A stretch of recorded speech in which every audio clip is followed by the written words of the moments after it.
Hi, everyone, and welcome to another edition of our remote podcast. Today, I have Brother Carp, as he's known on his social media, or as he's better known, Jamie Bellhouse. Jamie is not only a carp angler and an excellent, prolific carp angler, he is also a professional photographer. Jamie, welcome to, I think, the second time to Talking Carp magazine, but the first time on the video. Yep, thanks, mate. Pleasure to be here. Thanks for inviting me on. Not a problem. Obviously, I've got you on to talk about the fishing that you do. I think you've probably got one of the most enviable jobs in the industry, going out Debatable. fishing places and making films of it for a living. I mean, that's got to be, and you can go pretty much and do what you want. That's got to be cool, hasn't it? Oh, it's epic at times, but it's not all as amazing as everyone likes to think. I mean, there's certain times of the year when you would definitely not want to be sat out for 2 weeks at a time, filming motionless rods in the freezing cold. But for most part of the year, yeah, it is a dream job. It is an epic place to be in terms of a Yeah, career. Sure. I've watched your stuff on your social media and throughout the summer. Obviously, Yeah. I mean, extremes of temperatures at times. Mm. But just quickly, I've got to ask, because your current story, where are you fishing at the moment, and what are you fishing on? Because it just looks epic. Well, as you can probably see behind me, I'm not sure how well you can see the rods, but I'm currently sat on a riverboat on the River Lot, with the Lot Experience. So it's a big aluminium live-on boat, and it's got rods off the back, so you fish off of the boat for a week or 2 weeks if you're lucky enough to get it at a time. And it's a proper adventure. Yeah, it's a really mega river, loads of carp in here, and a proper experience, real experience.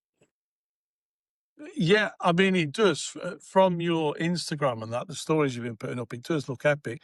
Although I'm sure I'm more jealous of what you've been eating or what you've been catching. Where is that? Somebody's pretty good on the old utensils, I think. Yeah. Well, to be fair, I mean, I've always, if you follow me, you'll know how much I like my food. It's probably up there with just as much enjoyment I get out of my fishing. So this is no different. And the boat's got a little kitchen on it. We've got a little burner inside. So between me and my mate Steve, we've been cooking up a storm this week. We've had all sorts. He did beautiful chicken and rice last night, homemade with this beautiful salty sauce. It was bang on. But yeah, food is absolutely imperative when you're spending weeks at a time on the bank, for sure.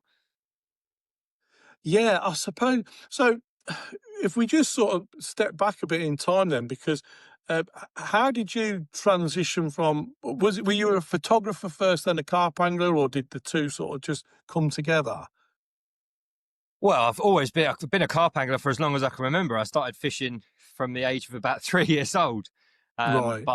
Straight from school, I went in to do photography. So I started off doing actually learning on film, analog, on the old film cameras Wow. quite a few years ago now.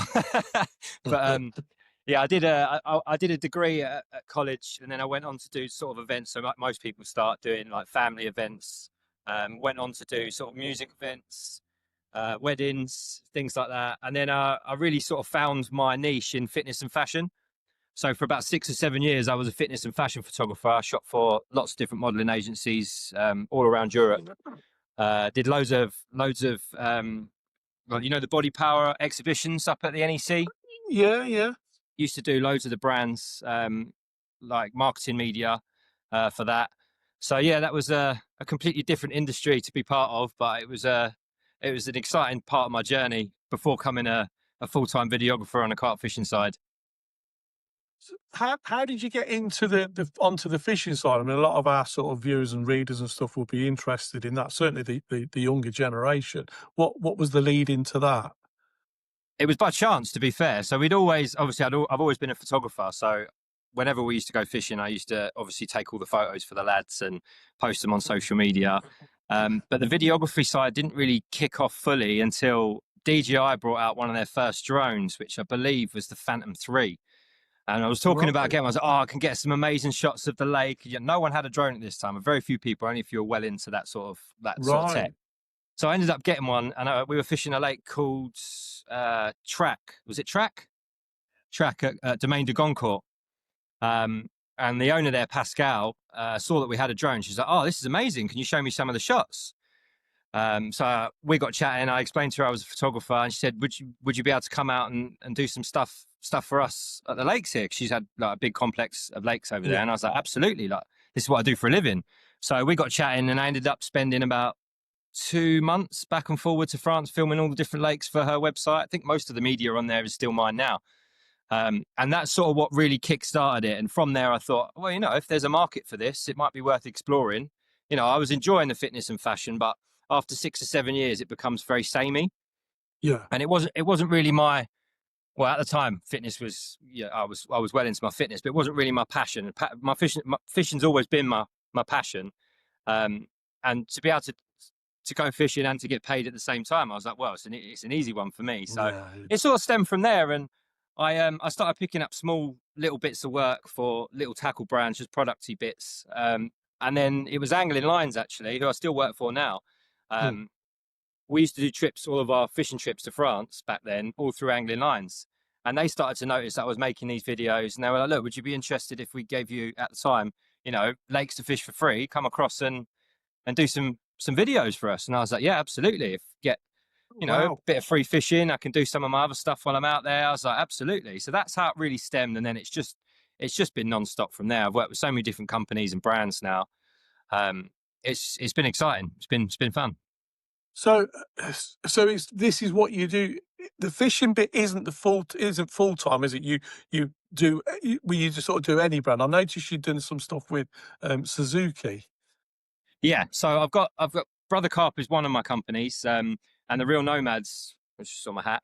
Ah, That's okay. my adventure lifestyle company, who I run with my business partner Ollie, and that's more of a it's more of it's more of an adventure lifestyle brand, in terms of we cover a wider market. So it's not just fishing. We'll do outdoorsy stuff, engines, cars. We've got quite a good contract with Suzuki Cars now, so we do a lot of their media.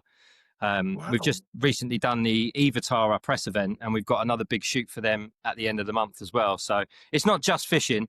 Fishing was how it sort of started in the beginning, Yes. but obviously from having years of experience with the videography now, and the quality of the work going up, you start getting noticed. You start branching out, different brands, different projects, and it's grown from there really. So it's a wide arena now of the stuff that I do, which is awesome. So, in terms of photography, videography that you do, I Yeah. presume you're using this isn't just done on your iPhone.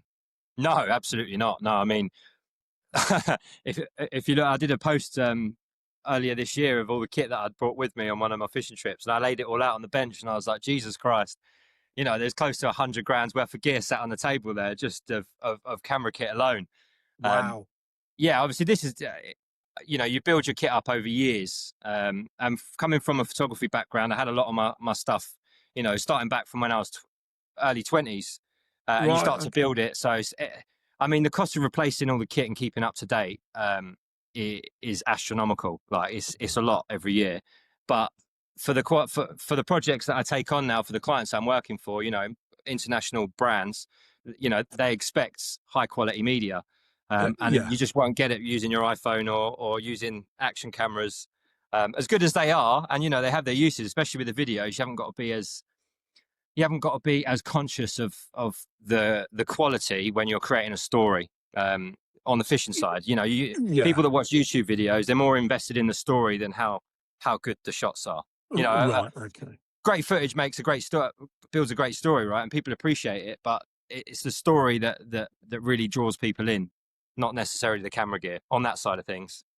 Yeah. So, you mentioned earlier about using one of the first drones. I mean, I'm presuming drone footage is, makes up a big part of what you do. Yeah, Do you still using DJI stuff, or are yeah. you into? Oh, you are. Oh, for sure. Yeah. I mean, DJI is a market leader for all drone stuff. Right. Okay. They've completely captured the market. I mean, there's lots of different other brands out there, but if you want the best, then it's DJI. Like there is no other competition, and the drones that they're bringing out now literally fly themselves. And Mm. I know there's a lot of hate for drones in fishing, because you can use them to find fish, and they have a lot of uses that people aren't too fond of. But in terms of you know photography and videography, you wouldn't be able to make the videos and the media that we do without them. They're such a massive tool, and I've used them as the years have gone on more and more.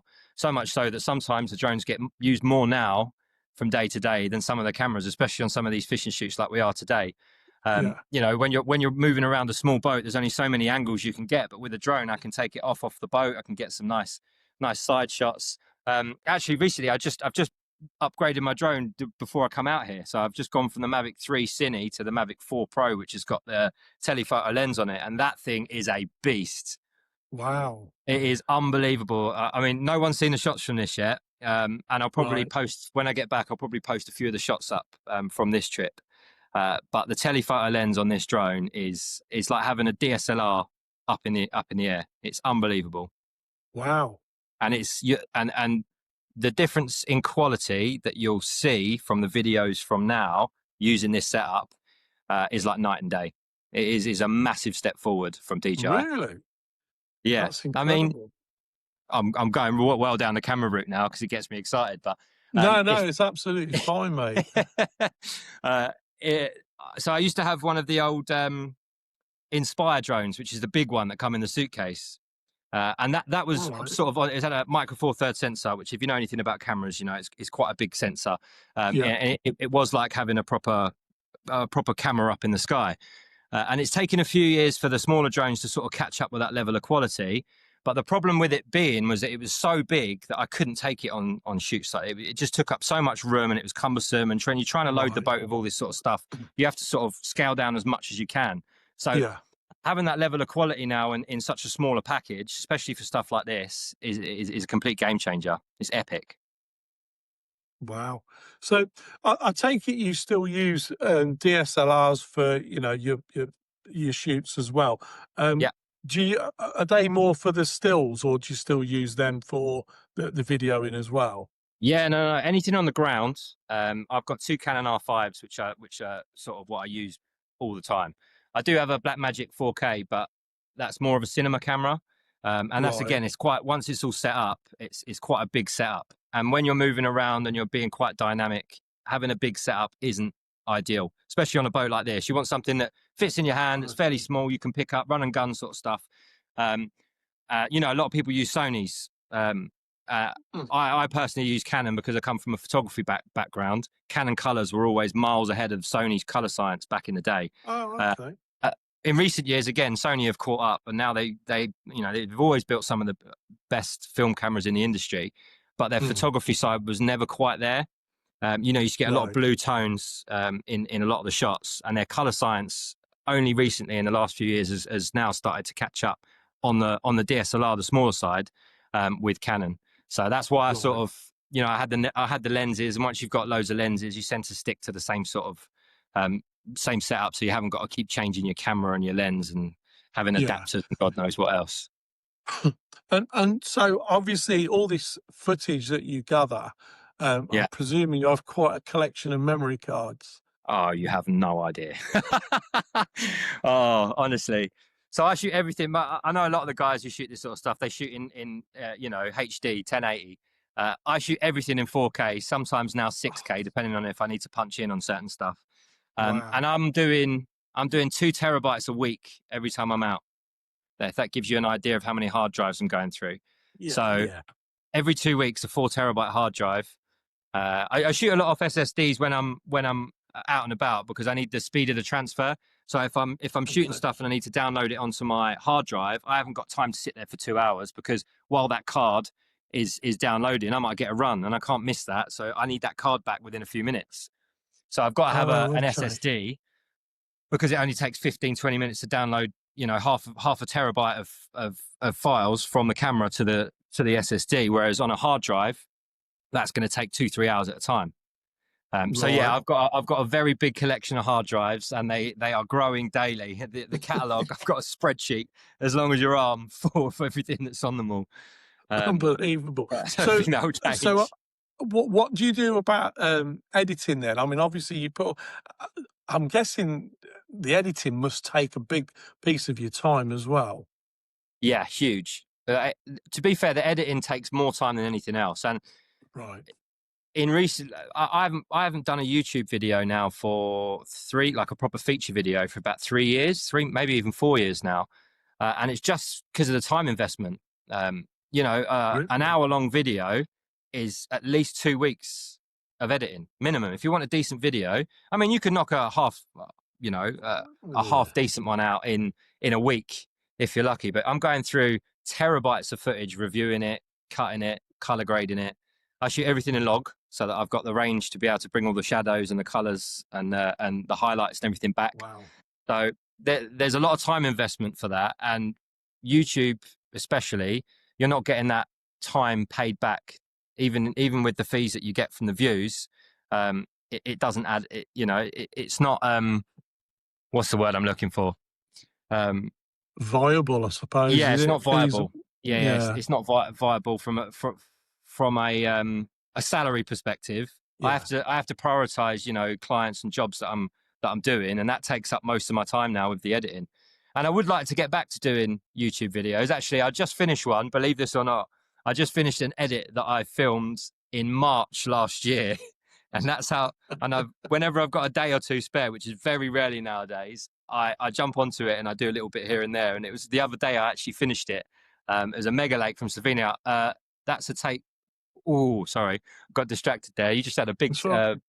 a big take on your left hand rod. I thought it was away. Yeah, sorry.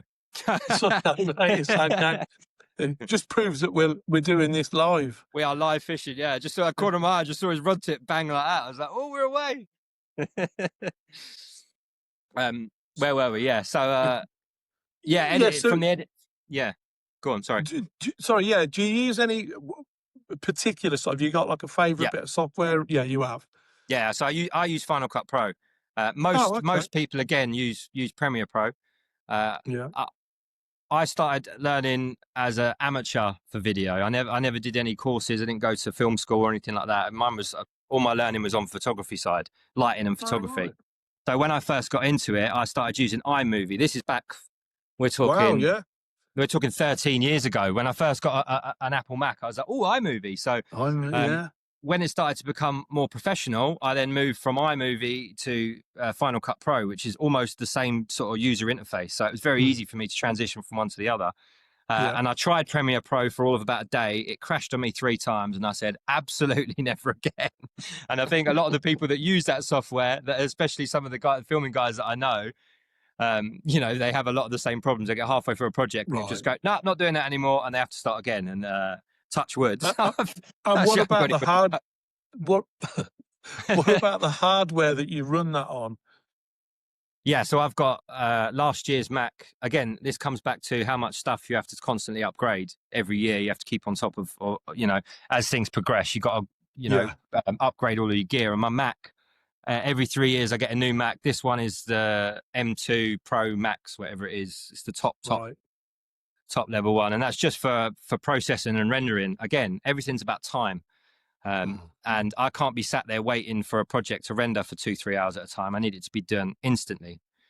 So as much as you use proxy files to make those files smaller so that you can work on the projects quicker, even exporting things like that, downloading media, the more processing speed I've got, the more hard drive space I've got access to, the quicker I can get this media out, the faster I can produce stuff for clients. And that sort of stuff plays a big part. So yeah, if it's for work, it's got to be at the top of the list. Yeah. So if you're, for example, if you're doing a shoot for angling lines, so you've arrived at a lake, you're setting everything up. Do you pre-plan before you get there, or is it something, if it's a new lake you've not been to, or do you just get there and because of experience, it's easy to what shots you need, etc.? Yeah. So for venue videos now, I've done so many of them over the years. I mean, this year I was banned from Europe. Well, not banned from Europe, but I hit my 90 days in 180 for the Shenzhen area. You're joking? Yeah. So if you can only be in France, or you can only be in Europe for 90 days in 180, and I hit my 90 days. So I actually had to cut one of my trips short. Wow. because I've been away so much. So yeah, I've done so many of these venue videos now that I don't have to plan it. I know what to do. I know what I need to get.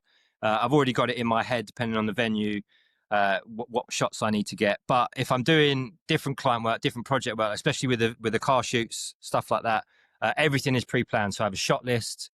I have a day by Right. day. Everything has to be ticked off so that when I come to edit it, or if someone else is editing the footage, I can say, this is the shots that we've got. This is the scenes. This is the storyboard, so they can follow it, and it's a lot easier for them to be able to create the project. And that's just organization with media, especially on this level, is really important. So when you're categorizing stuff, folderizing things, you have to be organized to a certain level to be able to produce the level of quality that a professional setup demands. So Yeah.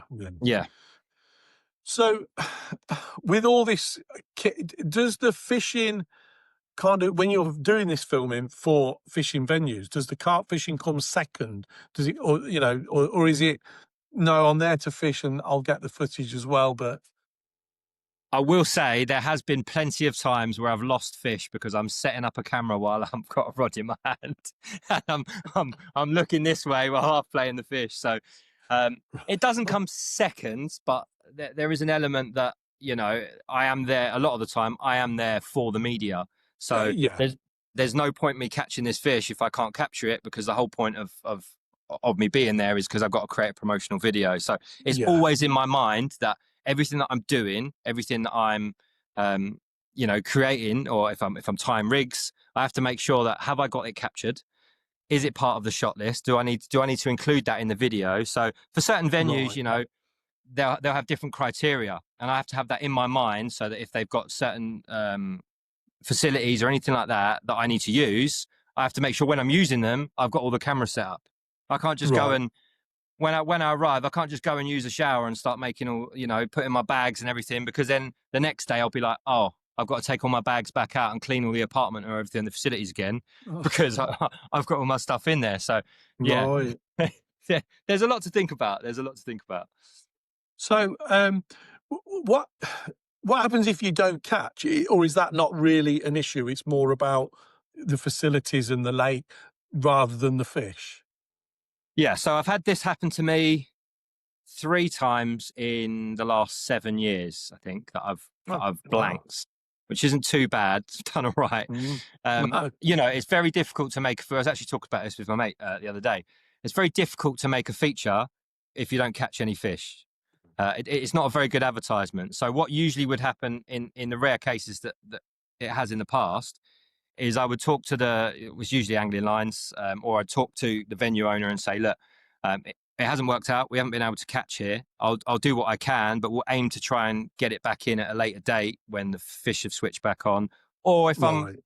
a lot of the time when I do these shoots, I'm out for 2 weeks at a time. So I do 2 weeks, 2 weeks out, 2 weeks home, 2 weeks Ah, out. okay. So I can edit the footage when I'm home, come back out, shoot again, go back and edit. If I'm out for 2 weeks, like I did Larousse earlier this year, and I got there, it was freezing cold. It was Baltic. The lake wasn't fishing at all. Nothing had been out. So I did 2 days there, and I said, look, I've got 2 weeks here. If it's possible, I'll leave. I'll go back to the other venue. I'll get my footage that I need there, and I'll come back, and hopefully the fish have, the conditions have changed. Hopefully Yeah, it switches switched on. on. So, there are ways and means around things. You have to be very adaptable to certain situations. Mm. But like I say, it's only happened to me a couple of times in the past. And those venues we will revisit. I do what I can, provide the client with the details. So, with the footage that I've got. Yeah. We usually create some form of edit so they can put something out, and then I'll look to revisit it at a later date. So, where you're fishing at the moment on the lot, is this work, or is this like a personal Yeah, so trip? this is for Suzuki, Suzuki Marine. So there's two different there's Oh, quite a few different departments of Suzuki. You've got Suzuki Marine, who I'm part of the pro fishing team of Suzuki, and you've got okay. Suzuki Cars. So we work for cars separately and we work for Marine separately. But this one, I've got a Suzuki DF6A engine, which is a little petrol outboard, and I'm getting some adventure lifestyle content. And I thought this trip would be absolutely ideal, showing spending a week out on the water, being powered by their engine. Oh, okay. Reliable, So, fuel efficient. It's great. right. So this boat you're on then, does you normally bring your own outboard, or No, so obviously, if you okay? hire these boats for the lot experience, everything is included. So you get You get your engine, you get everything you need on the boat. This one even has an outdoor shower. I think the other one's got a hot outdoor shower, which is just a little Wow. pump in the side water tank, and it's brilliant. But Yeah. I asked to bring this engine so that I could use it for this shoot, and get the Right. shots that I need. I mean, some of the shots I've got on it for this boat, you might have seen my story this morning. I put up those shots of the sunrise. Yeah. Absolutely incredible. It was unbelievable, and you see this bridge behind me here. It was all the light was coming through the ridges in the bridge. It was really amazing. So yeah, some of those shots, it was just epic. And I thought, what better location to do it than on a river on a big boat, um, whilst the rods are out. Yeah. So the on this trip, then the fishing is like a personal thing, Yeah, but you're still working because you're doing that bit for Suzuki yeah. as well. Yeah, so I pitched the idea to the team, to Suzuki team, and I said, "Look, It's genius, isn't it? yeah, yeah, but they understand because I am part of the pro fishing team with them.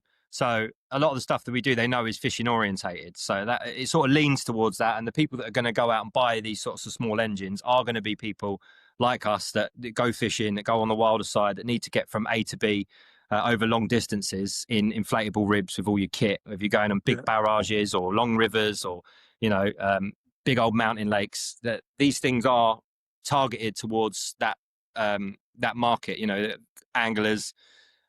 So for me doing something like this, it just highlights that for people, I think, and it's great content for Suzuki as well. Yeah, absolutely. So with all this tech and all this stuff that you're doing, the working while you're actually out fishing, how do you keep everything powered? Cool. I mean, that must be another huge expense as well, I'm guessing. Everything is an expense in this game with media. Again, it's stuff that you have to think about all the time. It's not just a case of I've got my laptop and an iPad that I need to charge because I'm going away for a week. I've got three drone batteries that I have to charge every day. I've got 5-6 camera batteries. I've got GoPros, action cameras, Osmos, fridges. So I've got the setup that I use. I've got a big 2,000 watt Bluetti, which is a Oh, big power wow. station. Wow. I've just bought a solar panel for that. So it's got a 400-watt solar panel.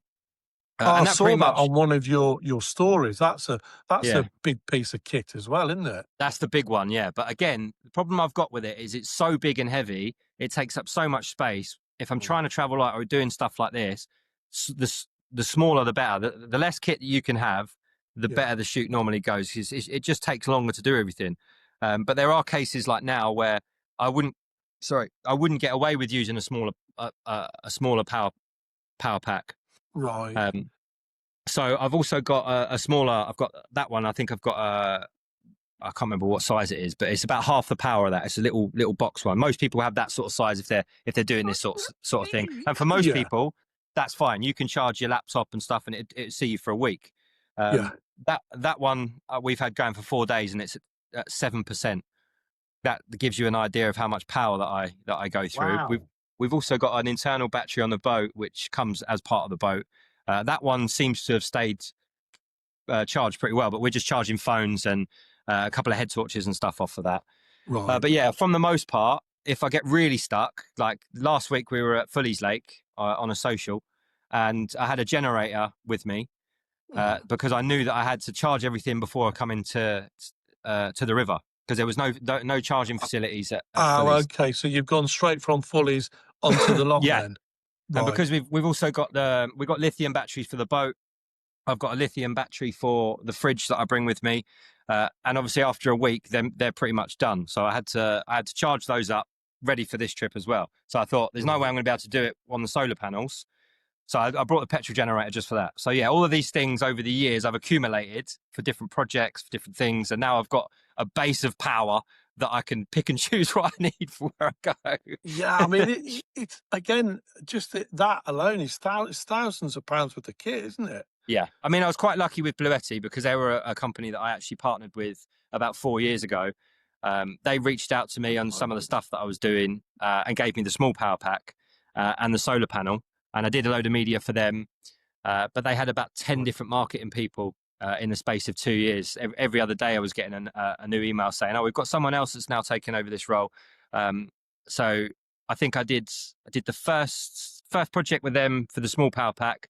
2 years later, I got the big one from them as part of another series that we did, and then they just went off the radar. Oh, So yeah, I had quite a good relationship with them for a while, but I think where they had so many people transitioning, it's just sort of got, obviously they've got a massive amount of ambassadors that do this sort of thing, especially on the van yeah. side, van life sort of side. So yeah, I haven't worked with them for a few years now, so I haven't upgraded my power pack since then, to be fair. Right. But yeah, Okay. I mean, the cost of these things, yeah, it all adds up. It all adds up for sure. Mm. So, switching back to your actual carp fishing now, Yeah. have you got? Is your van? Do you have like a converted van? Have you got motorhome kind of thing, or do you still bivvy and No, whatnot? no, yeah. I mean, I have slept in the van a few times, but even if I could, I generally like to sleep next to the rods in the bivvy anyway. Right. Um, Okay. I've done it before. I've had all the bed chairs set up, especially in the winter. It's very cozy in the van, but it doesn't quite feel like you're fishing. I've got a long Yeah. wheelbase. Yeah. I get that. Yeah, I've got a long wheelbase T6, and it's a combi, so I've got the 3 seats in the back. But when I'm doing trips like this, those 3 seats come out. And when I mean we were packed, we had 450 kilos of bait for this trip, um, in the back of the van. Yeah, Wow. so it was squatting like this all the way to all the way to France. When Four I mean hundred packed and fifty top to bottom. kilo. Yeah, That's so. 450 kilo. Why was it so much because of the length of time you're out there, or just because is it for the river and stuff? Is So that normal? yeah, for if I'm fishing a river, I'll always take at least 200 kilos, at least. Right. And that's just because everything in the river eats. I mean, a catfish can swallow 5 kilos in one. A big catfish will destroy 5 kilos, and we've seen that Yeah. here. Like we pre-baited a couple of spots on the way up the river on our first day, and we put in 200, I think just over 200 kilos pre-baiting. When we got to our last spot, we probably put in about 20 kilos to get the spot going, and the first run came after an hour. So Wow. and then we had quite a few fish on the first night, and I think we probably did about anywhere. I think we did about 100 kilos in the first couple of days here. In quite, Right. yeah, so And a few days. what bait are you talking of? What bait are you using then? So most of that is particle. So a friend of mine, Paul, he runs a company called Surrey Carp Particles. He does all of my particle for me. Okay. And we've got everything from tigers. We've got some chopped peanuts. We've had the dark spod mix. We've got a load of maize flake, loads of big pellets. Literally every particle you can think of. I just say to him, look, I'm going to France. I was like, just give me everything. Give me everything you've got. The And perfect customer. yeah, literally, yeah, I am the perfect customer when it comes to this sort of thing. And I do even in my own fish lakes, I always use a lot of bait if I can get away with it. I just like to Right. feed carp. um, Yeah. but on the public venues in the rivers, I think like if there's a lot of fish, or there's a lot of if there's a lot of fish in the river, they're all going to eat, right? So whether that's small fish, chub, like we've caught quite a few chub, they're all eating. Now these chub are eating 24 mil boilies like they're going out of fashion. I think I had 4 or 5 chub the other night in one night, all on Wow. 24 mil boilies. So you've got chub, bream, catfish, carp. Everything is destroying your food at the bottom. So the more food you can put in, especially if you're pre-baiting over a couple of days in the river, the longer that food's going to stay around for those carp to come up, and the more chance you're going to have, 1, to hold them, and 2, obviously, to catch them as well. Right. Okay. So I think I mentioned at the beginning about your, sort of expert angler, but you run trips, don't you? You organise trips for tutorials. I'm guessing, are they kind of thing, or were they more of a social? So I did tutorials a couple of years ago. It's probably about 3-4 years ago now, and I did a few. But again, I really struggle because I like to do them and I love to give back to people. But I just, because of my time investment now that it takes me, it's the same. It comes back to the same thing. Like I don't earn enough money to be able to warrant doing a week tutorial with people, and I Right. don't feel comfortable with charging people 2,000-3,000 a week to go out fishing with me to cover all the costs. To do something like this, it's a big expense, cost of the boat. And then if I take a salary out of it as well, which obviously I would need to, because it's still a week of my time. Yeah. Yeah. It's just not feasible. It doesn't work for me, not for the time that I have available anymore, which is a Right. shame because I do enjoy the tutorials. But yeah, it's not something I do much of anymore, to be fair.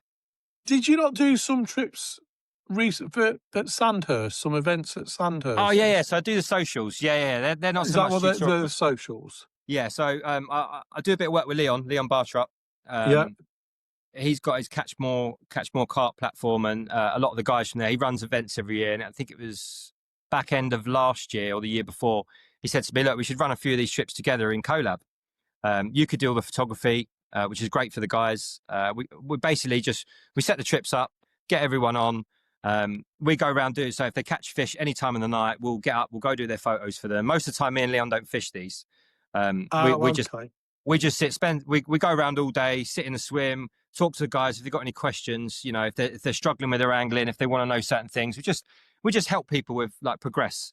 So if that's anything from casting, setting up, you know, your marker float, things like that people aren't maybe comfortable with, they come on the socials because those sorts of things really help them and they get a lot back from it. As well as obviously my expert photography as well. Absolutely.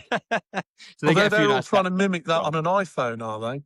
Yeah, well, to be fair, the iPhones have come a long way in recent times as well. Though you get some mega shots out of them these days. Yeah, I've got the latest one now, the 17 Pro, and I must say the camera is absolutely incredible. The problem is, Yeah, it's not just the camera; it's it's everything, isn't it? I mean, we could it talk is. all Yeah, day about it.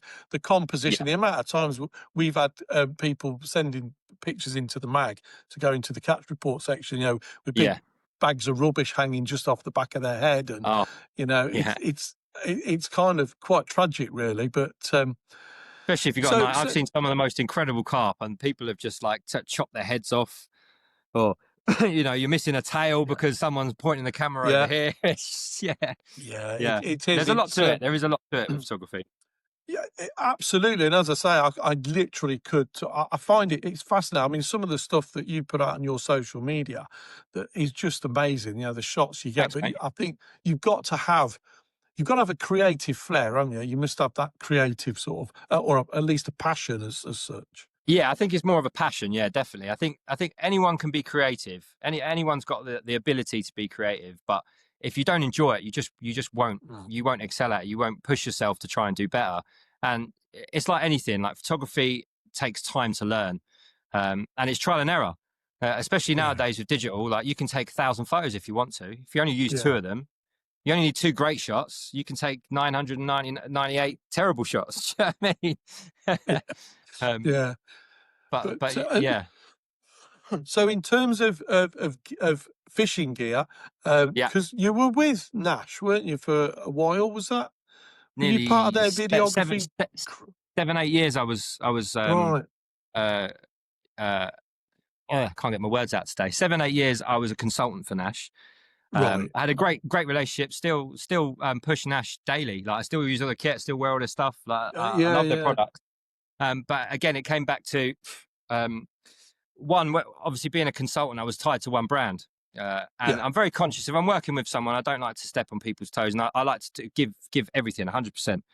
mm, And they restructured the team a couple of years ago, and I just decided that it might serve me better to go off on my own. And then it opens me up to working with lots more brands. It doesn't pigeonhole me into working with one, and it yeah. gives me more opportunity for work. Basically, that's the way I looked at it. But yeah, I was with them for quite a long time. Yeah, I mean, I have noticed on, say, the posts that you put on and stuff, Yeah.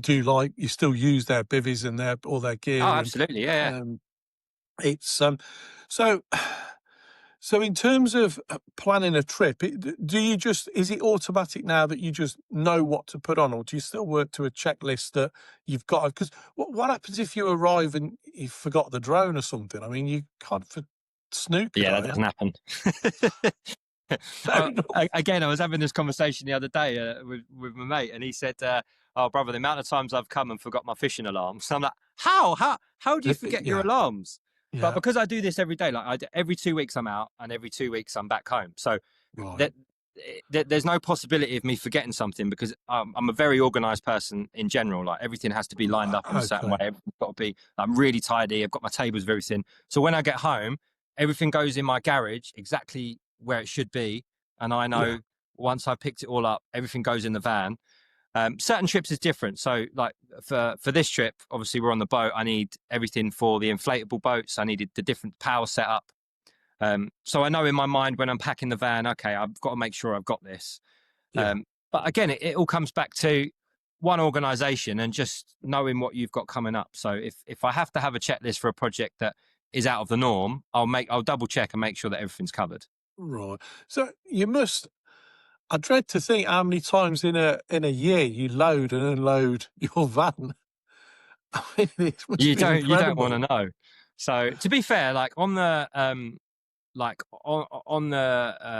venue videos, I'm there for a week. I get there on Saturday. I move to another venue on the following Saturday, so it's very easy.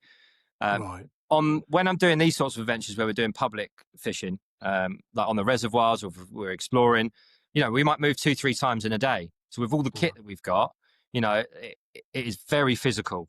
I mean, you're talking batteries, like all the camera kit. Like, Right. there is a lot of moving around. Um, and I love it. That's what my passion is. Like that effort.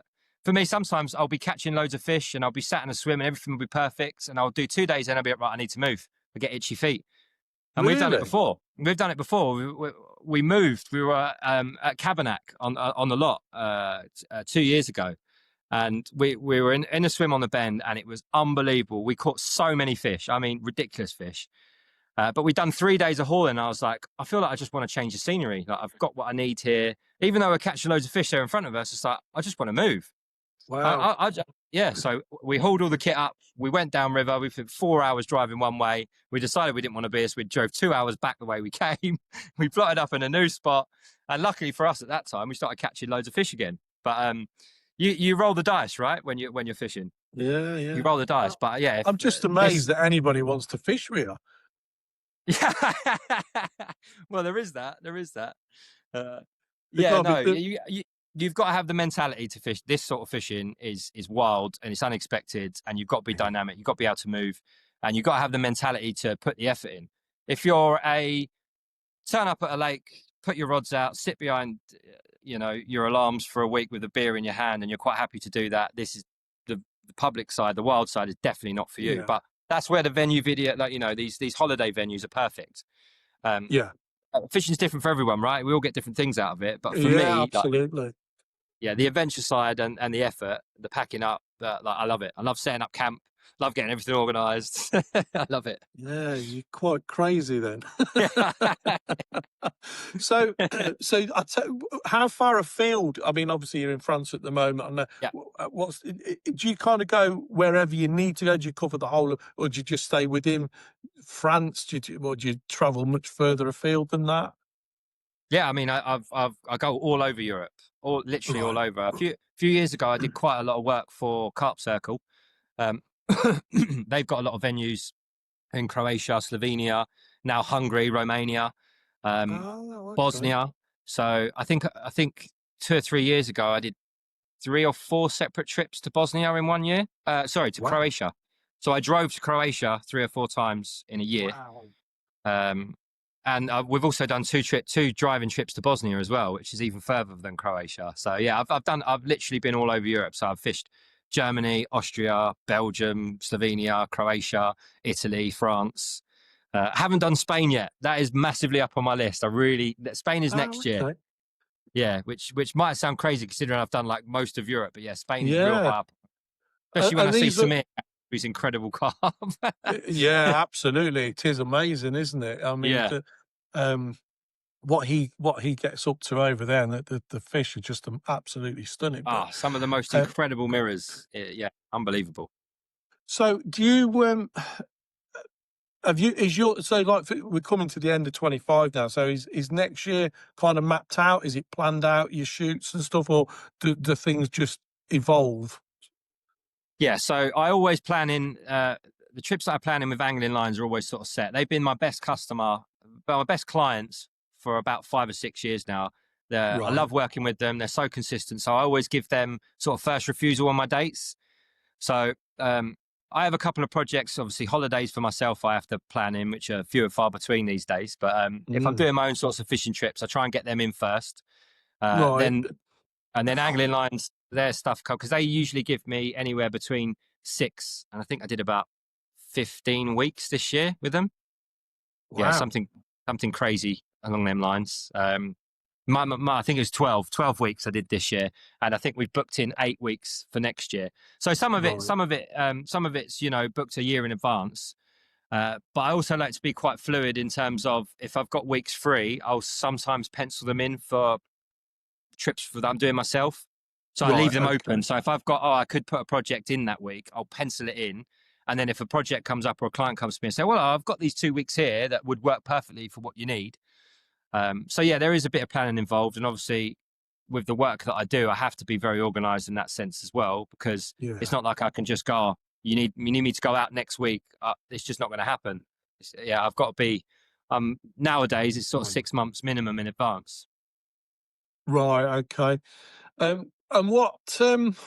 So, are you sponsored by any of the photographic sort of companies? You know, do you get or are you?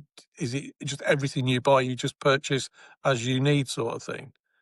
Yeah. So, we've got a sort of, affiliation with Drone Safe Store, um, Oh, okay. down in Portsmouth. I think they're down that way near Chichester.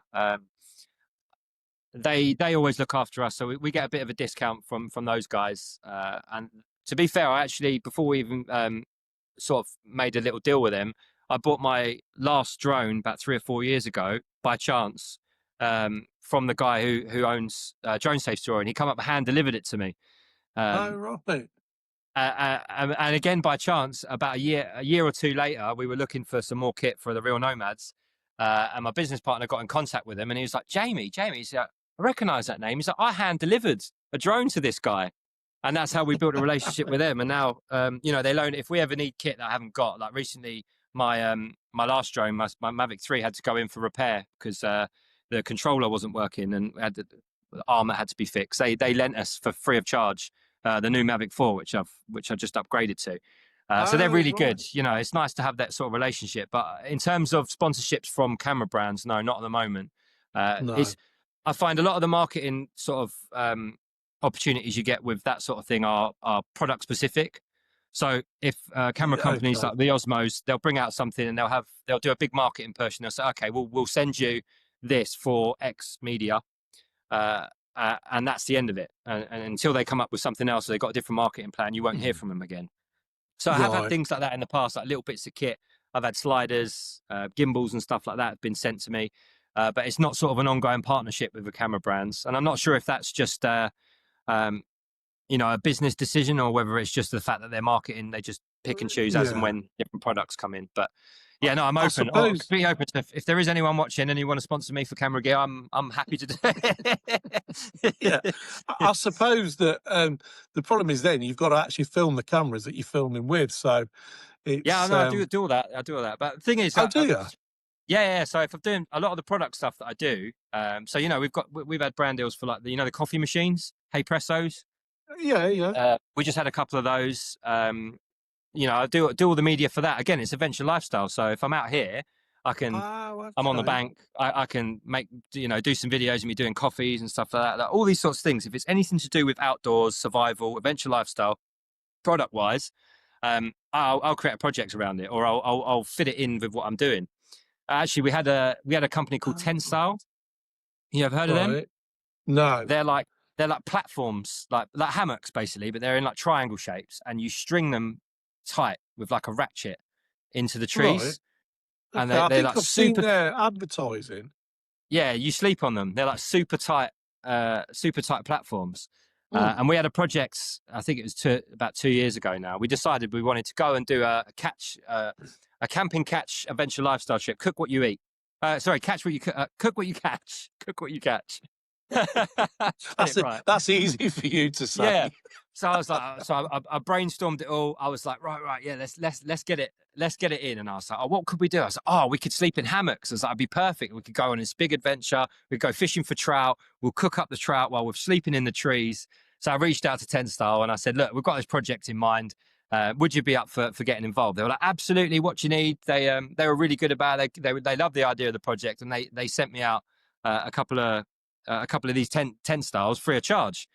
And I Right. think, if anyone is interested in getting involved with this sort of stuff that I do, that's a great way of providing value. And this is a real key thing, actually. When I first started, I always provided value first. So I always created Okay. media first to engage the Yeah. brands or pitch them an idea and said, look, this is what I'm doing. Do you want to be involved? Not necessarily gone in with, oh, pay me X amount because I want to do this project. It's like, I am doing Yeah. this project. I'd like to feature your products. Do you want to be involved? And 9 times out of 10, most companies are open to it, right? Because everyone wants to market products. And if you're doing Yeah. something that's going to engage people, you know, and it's a good opportunity for them, they will at least most of the time send you something FOC, or at least they'll offer you a discount. And Mm. that's when you start to build the relationship with clients, when you start to, you know, get more work on board, because people go, actually, you've done a really good job for us here. We'd like to do some more stuff with you. What do you charge?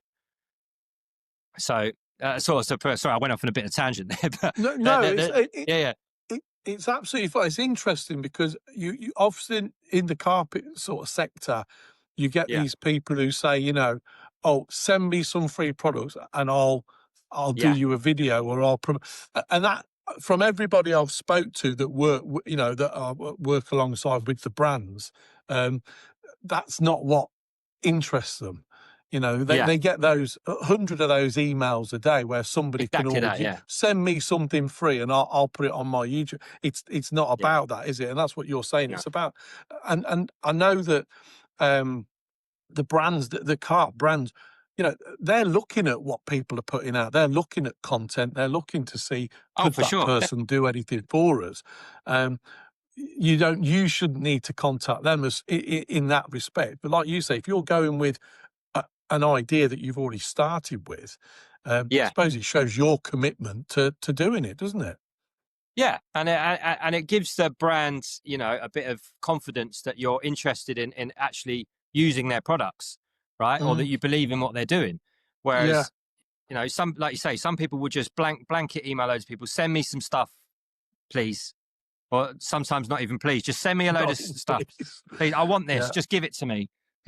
yeah, For me, it's always been about providing the value first. So giving them something of value and then looking to work with them going forwards. And I think that's in life. I think that's a good analogy to keep. Um, yeah, you know, definitely. Listen, mate, it's been, I could talk to you all that. I mean, I'm useless at photography. Thank God I've got an iPhone and it does most of the hard work. I just point it in the direction I want it to go. Um, but yeah, it's an absolute fascinating insight. And I'd love to actually, perhaps when you're back in the UK, do you fish all year round? Are you? all year round, yeah, all through, yeah, Yeah. So you, all through the winter. Got my diesel right. heater now. Got all that sort.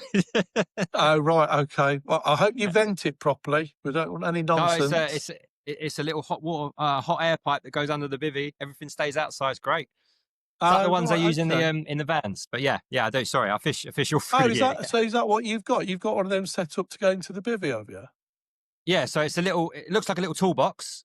Yeah. You put fuel in it. The exhaust and that sits outside of my bivvy, and then you just have a pipe that comes from that and just blows hot air, so that you get no fumes, nothing inside the Oh, bivvy wow. but hot air. Oh, that's Yeah. perfect. What term are they noisy? Is it noisy to No, run? you can't hear them, and if you set it, you can set it to come on. Like, so what I do, because I like to get up for sunrise, I'll see what time sunrise is. I'll set it to come on an hour before I wake up. So when I wake up, it's nice and warm. So I can swing my legs around without feeling freezing cold and get dressed, put my socks on, get nice and cozy in the Wow. bivvy. And when it's like, obviously, when you're fishing in the winter, sometimes it's like you're in the -2, -3. I don't care what anyone says. Don't matter how wrapped up and how much what you've got on. It's cold. It's Yeah. not enjoyable to be outside in that weather. This No. diesel heater completely changed the game for me last year. Absolutely, I was like, I'm sat in my bivvy. It's -4 outside, and it's literally 18 degrees inside the bivvy. I've got hot air. Obviously, it's quite a bit of kit to carry around with you. But if you're going fishing for a week in the winter, you want to stay warm. Yeah. You have to get one of these things. You have to get one. Absolutely. It is a game changer, and it's safe. It's much safer than using a burner. I was going to say, I mean, there's a big thing going on. I've posted a Yeah, few, and I noticed there's quite a few companies posting because obviously yeah, it's over really the years important. there's been so many deaths. Um, Yeah, Actually, before we go, one last thing. I can't go yeah, go on. without mentioning the idea that I copied off you, which was to put an self-inflated camping mat, Yes, a bed mat, yeah, you did. Yeah, underneath the mattress of the Nash bed chair. yeah, I mean, the MF60 with that underneath is and with the electric blanket on the top, that yeah. is You can. also a game changer to me. Yeah, yeah.